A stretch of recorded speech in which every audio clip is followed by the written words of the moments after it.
to Cover Story. We're in conversation with Jay Panda. He's Vice President of the BJP, but also someone who's been a very familiar guest on Cover Story and Roundtable, and someone who I also regard as a thought leader, someone who's not just, in a partisan box, but someone who one would like to also bounce ideas, find out what is happening about some of the current topics around us. So welcome, Jay, for this conversation, and good to have you back after a long spell. Thank you, Priya. Good to be back.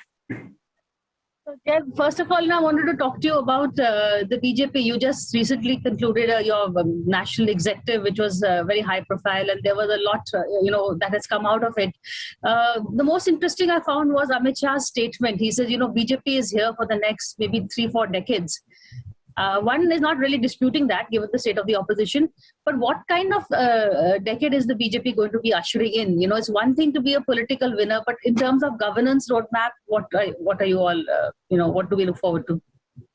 I think Amit Shah ji was being conservative because just like we didn't come here overnight, it has taken decades of hard work to become the world's largest party with 180 million members. And the National Executive is just the apex showcase of what the party does. And, we work around the clock, 24/7, 365 days a year to build the party. We don't just turn up during elections. So I think it's going to be much more than 3 or 4 decades that the BJP is going to play the key role in governing India. So look, it's very clear. The party believes in a couple of fundamental principles. And one of them is Sabka Saath, Sabka Vikas, Sabka Vishwas, Sabka Prayas. And you can see that in the governance of the national government under Prime Minister Modi and the state governments run by the BJP, there is no discrimination whatsoever against any citizen. Everyone is treated equally. And similarly, the party has a belief that we believe in justice for all and appeasement of none. So these are some of the core beliefs, and that is what one should expect of a BJP-led governance for India. But also, Sabka Saath, Sabka Vikas, at a time when, you had 3 Muslim MPs in the Rajya Sabha, they've resigned, no Muslim MPs in the Lok Sabha. So out of 325 BJP MPs, there's not a single minority member of parliament. That doesn't send the right optics, does it, Jay? Look, the BJP is not about optics. The BJP is about substantive development of India. And this goes to the core of the issue. We do not believe that any particular group must be represented and can only be represented by people of that group. Because, as I said, the Sabka Saath, Sabka Vikas philosophy applies. In governance, I dare anybody to point out any discrimination. Out of the literally hundreds of crores of Indian citizens who are impacted by government programs, you cannot find a single example of any discrimination. So that brings me back to the point. This whole idea that you must have some kind of numerical representation, that is what led to the partition of the nation. And that is what other parties that have been in government for decades have believed in, and has led to the kind of appeasement that has led to huge problems in the country. We believe in justice for all, not numerical balancing. Nicely put. In fact, we are talking at a time when the mood in the country is also, there is a lot of Hindu-Muslim conversation going on in TV studios, outside TV studios, and a very polarized times. We've seen what's happening. So given that, I would also like to talk to you. You made a valid point about appeasement politics. So is that what is coming to a head now? I know that's what the BJP would also say, but there is a certain germ of truth in that at least what you're doing is not appeasement politics, but it is at the same time not antagonizing politics. That's true. Again, I will just touch upon this once more, because the accusations that are made against us are not borne out by the kind of governance that we are providing. And you're absolutely right. There is an old ecosystem that is vested in the many decades of the kind of governance that India had and the kind of political parties that very openly pandered to appeasement politics. And you are seeing some of that today. And there are some elements in media, some sections in academia, some activist groups, not all, who try to fan those flames and try to portray that kind of a picture about the BJP. So I'm glad that we can have an open conversation about this and reflect all sides of the story. Which is actually, because there's been a lot of, one doesn't want to flame the situation that is there, because we need an explainer. We don't just need accusations banding about. But, it's good to have someone from the BJP also explain that, whether it is triple talaq or even uniform civil code that is being talked about, that there are some steps that are being taken for, progressive steps, not just steps to divide.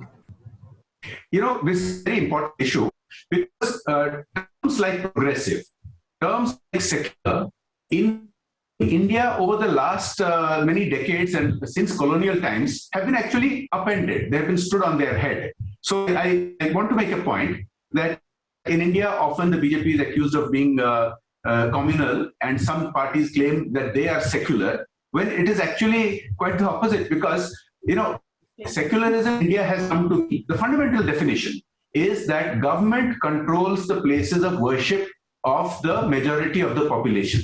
Now, this is not secularism. This comes from the 1857 War of Independence and the colonial need to control the places of worship of the majority population. But you go and tell people in the US or Germany or Japan or France that secularism means controlling the places of worship only of one religion, and that too of the majority religion, they'll laugh in your face. They'll say that this is ridiculous. So we must start from the root cause of the totally perverted definition of secularism. And the same thing about progressive. You just talked about progressive policies. Now, those who claim to be progressive have actually opposed reform in triple talaq. Now, the largest republic, the largest democracy in the history of humankind cannot not have triple talaq reform, because every citizen has to be treated equally, not groups depending on their religion. Even Islamic countries had made that change, but so-called progressives had been opposing it. And even today, you will find so-called progressives either openly or silently finding different ways to oppose uniform civil code. That's not progressivism at all. That's the question, Jay. It's because is it that there is a lack of trust with the BJP, or is it that some elements, I would say fringe elements, not someone from the government, but the statements that they make and these go unchecked, that is why there is this issue? Look, they can't have their cake and eat it too. Either they have belief in our constitution and belief in democracy, or they don't.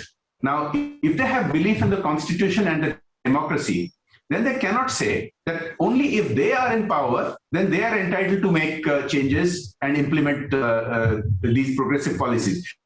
They had 70 years.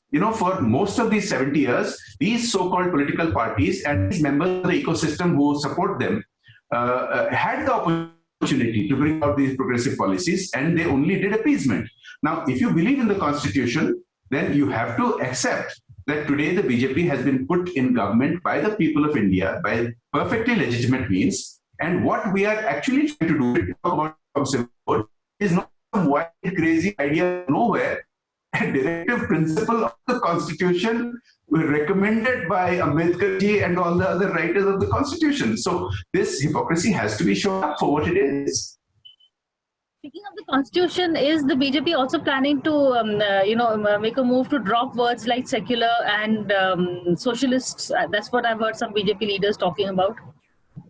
Look, the point is, the BJP believes in the Constitution of India, and I would, through your show, urge your viewers to take a look at the BJP's own constitution. It's very admirable, and I think people who admire the Indian Constitution will also admire the BJP. His own constitution. Now, the reference that you made, these are changes that brought into the constitution much later. They were brought in, just before the emergency. During the emergency, some of these changes were made. So constitutions can be amended depending on if you have the support of the majority of the people or not. Now, I don't want to speculate, but as of now, there is no such proposal on the table. What is on the table is, the BJP's plan to now, conquer the South. The recent Rajya Sabha seats have also been seen as a move in that direction. It is also said that Amit Shah has that unstated desire to beat Rajiv Gandhi's record of 400 plus seats. And to do that, you need to win the South. You need to win your state, Orissa. You need to pick up a couple of states that the BJP hasn't yet got, West Bengal. I think Prime Minister Narendra Modi's vision and Home Minister's desire, both stated and unstated, is to continue this revival that is taking place of India, of economic strength, of ability to defend our borders, of ability to strike at those who would undermine our state through terrorism and many other things like that. As far as the politics goes, the BJP is today the largest party all over the world, largest party in India, in government in most of the states. So it is inevitable that we will form governments, and not just in the south, parts of the east are still left. Just 5-6 years ago, it used to be said that the BJP is only a North Indian party. It can never win in the Northeast. And today we are in government in the Northeast, across the Northeast. And you are in charge of the Northeast also from the party. You've been given charge. I'm in charge of Assam for the party. And it has been a privilege to work with the party in Assam, where, based on demographics alone, people used to write off the BJP. And even for the re-election last year, many people used to say that because this time, unlike in 2016, there was a coalition of opposition parties. Again, the BJP could not win because of demographics, but that was proven untrue. I think it is proven that the people have great faith in Prime Minister Modi, who has devoted more time to the Northeast than all his predecessors combined. And also they had the demonstrated experience of the BJP's Sabka Saath, Sabka Vikas policies at work. This Sabka Saath, Sabka Vikas, I keep hearing it, but then what do you blame for the toxic atmosphere that we are living in? We've seen what's happened. Someone is beheaded for supporting someone else's tweet. Someone makes a comment, another who's a party spokesperson makes a comment about a religion. So, is it just social media, or is it something more that's contributing to this toxic environment? Actually, I think that is one of the most relevant questions for the news cycle and the current relevant topics that are in debate in the country. So I think the reality is that the root cause of this goes down to one fundamental problem, that almost all the parties in India are dynastic parties. And we've seen their era has come to an end, and the last few remnants are struggling to keep themselves in power. BJP is just the opposite of that. The BJP is a party where somebody from humble origins, like Prime Minister Modi, has come to the top. And to see this example out the party, that this is a party that, and by the way, another slogan that we discuss in every party meeting in the BJP is nation first, party second, self last. No other party would either openly or any other way be in such. So I think there is a pushback from the dynastic parties who are gradually being pushed out of governments across the country. And there is an old ecosystem that is connected to them, that has vested interests, enjoyed benefits of our wealth, which is fighting back against this. So you mentioned beheadings and statements. Well, look, we must view this in different ways. If there are intemperate statements made by people associated with the BJP, we have made it very clear that the BJP does not stand by that. And 1 second, spokesmen have made it clear, party president, but nobody from the government has said that, has condemned Nupur Sharma. That's not true. That's not true. It has been said so many different ways, because if it's a party person, then party will clarify. If it's a government person, it will clarify. And in the particular case that we are referring to, the person has been suspended from the party and has apologized for the comments. So that's one side of things, right?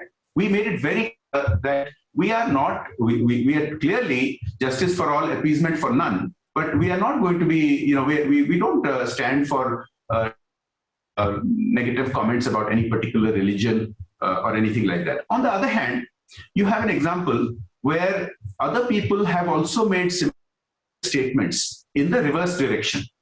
And whenever any action is taken against them, that huge ecosystem reacts, saying that, oh, you're suppressing freedom of speech, etc., etc. And not only the ecosystem reacts, you have these behaviors. Let's make it very clear.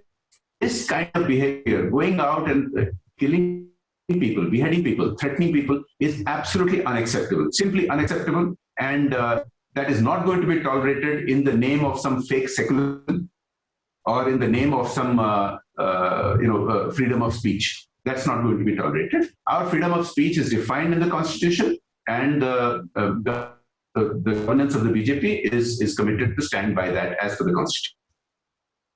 There is also a criticism doing the rounds, which I would, ask you since you're here to explain that.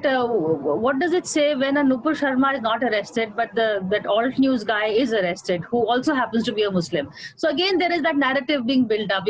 Actions like this also. Now of course we are told that there were other reasons why he was arrested, not just that post of his, but but the narrative that is being built up is iske saath hua aur usko saath chhod diya gaya. It's exactly what you have said. It is a narrative that is being built up. Now, are you lending yourself to it? But let me explain, Deepika. So what I think has happened is there are clear differences in at least these two cases that we are talking about. When one person has apologized and has tried to douse the flames, and the party has taken steps to ensure that we do not give any signals that this is being supported. So it's not going to lead to any violence. It has not led to any violence on this side. On the other hand, the person who has been arrested has not distanced himself from the claims, has not apologized, and the ecosystem are making false claims about freedom of speech when clearly, as per the Constitution's definition of freedom of speech, it was violated. And look, the point is, using freedom of speech, people are indulging in foreign currency violations. People are indulging in donations from Pakistan, from Syria. That's not acceptable. And when in clear violation of the rules and the laws of the land, let's be very clear that there is an ecosystem which is trying to conflate freedom of speech and the real criminal violations of the law, which should be distinguished. I'm going to take a break, but keep this conversation going with Jay Panda. So stay with us, don't go away.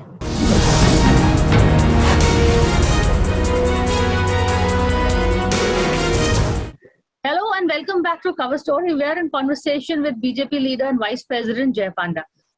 Jay, before the break, it was quite interesting to have someone actually, talk about things that actually end up into shouting matches on TV debates. So I'm glad we're doing it in this format where, one can have an explanatory conversation.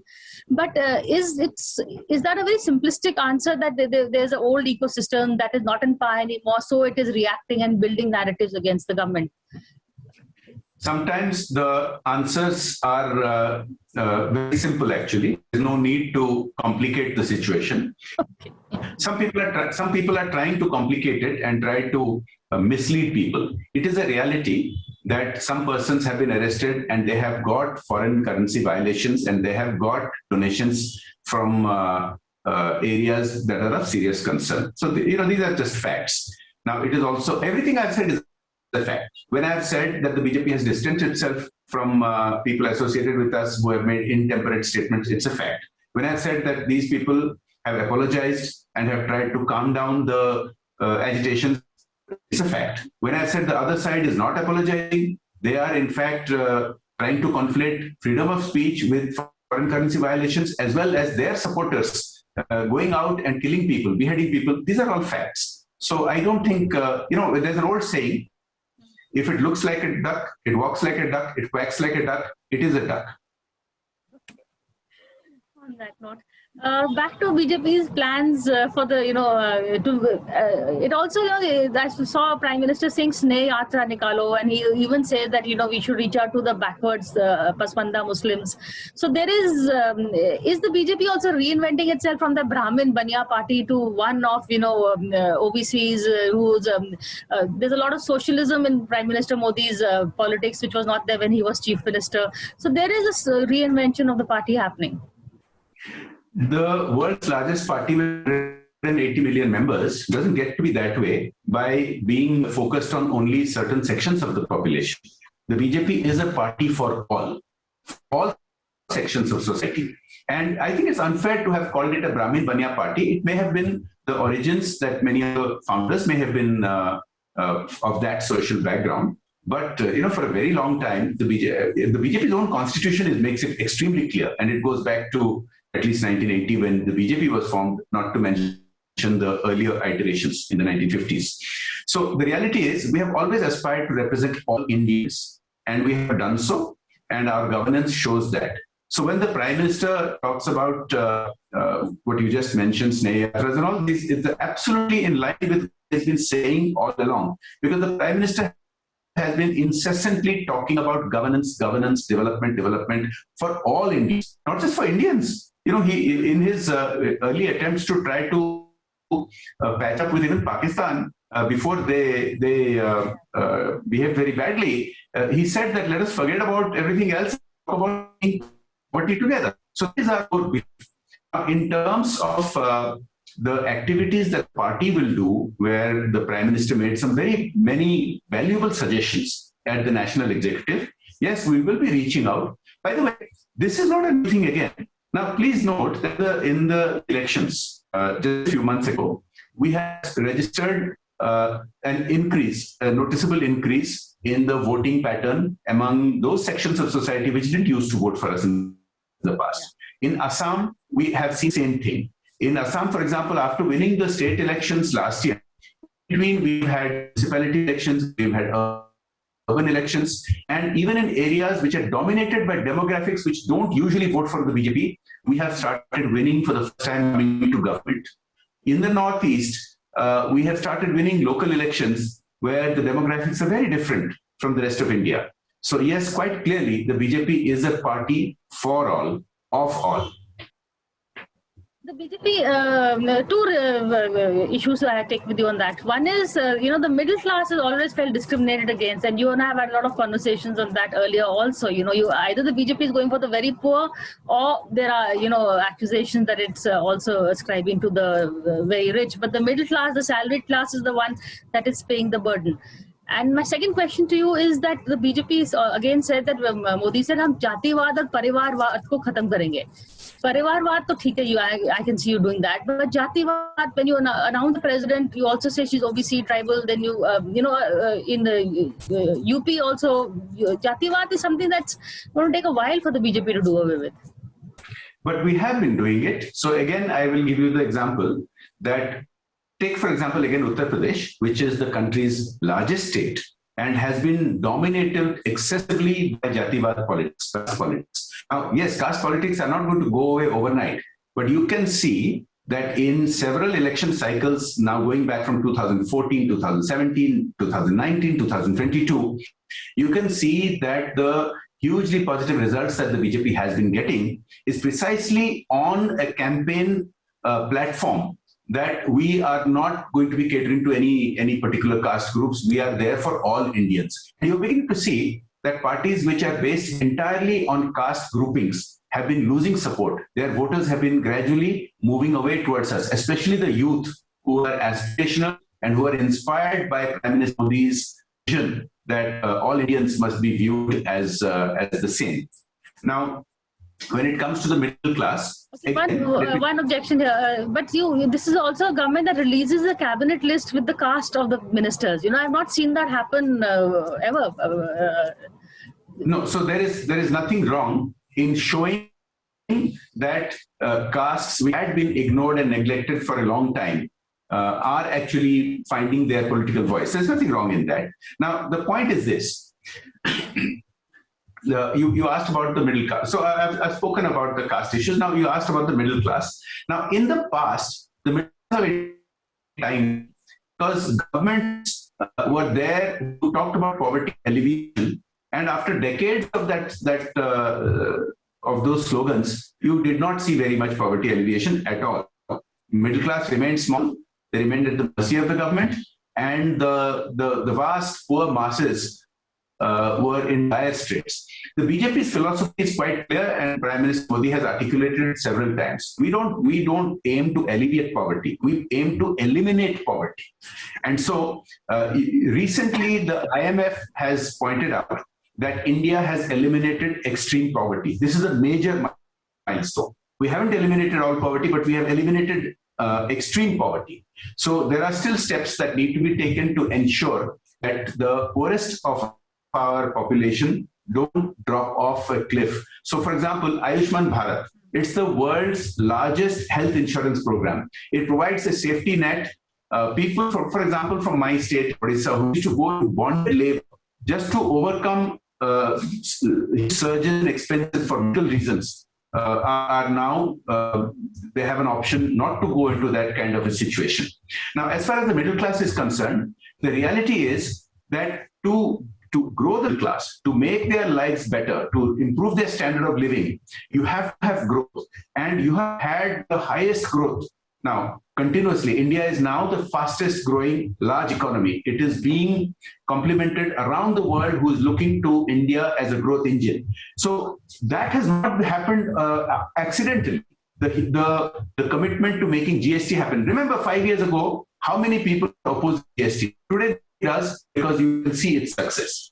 The massive investment in infrastructure, so many other changes. These are all going to benefit the middle class, which they already are. Now, some of the problems are not within India's control because of conflict in Europe, because of petroleum prices, but those also the country has tackled much better than most other countries. Before I let you go, Jay, I remember now we used to do a lot of debates on GST and demonetization, and even though you weren't a member of the BJP, you were supporting it then also. So you've been pretty consistent in your beliefs.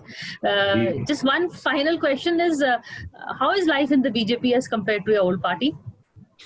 It's wonderful because, my old party was founded with the support of the BJP, and from day one for 11 years, they had worked together.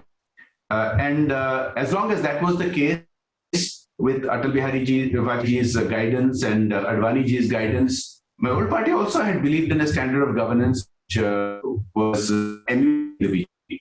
But that changed. And the big difference, of course, is that this is a democratic party. And as I said, there are almost no other parties in the country which are democratic. And this is a real pleasure to be working under party president J.P. Nadda. He's somebody who's worked his way up. He's not a silver spoon in politics, unlike most other parties. So it's real, and unlike the image that is portrayed out there, there is real inner party democracy. We can voice our opinions. We all are have responsibilities. It's not just about appeasing one family and doing your politics based on that. Which we cannot say for most of the other parties in India. But thank you so much, Jay, for this conversation, and look forward to many more with you. Thank you. Thank you, Priya. Look forward.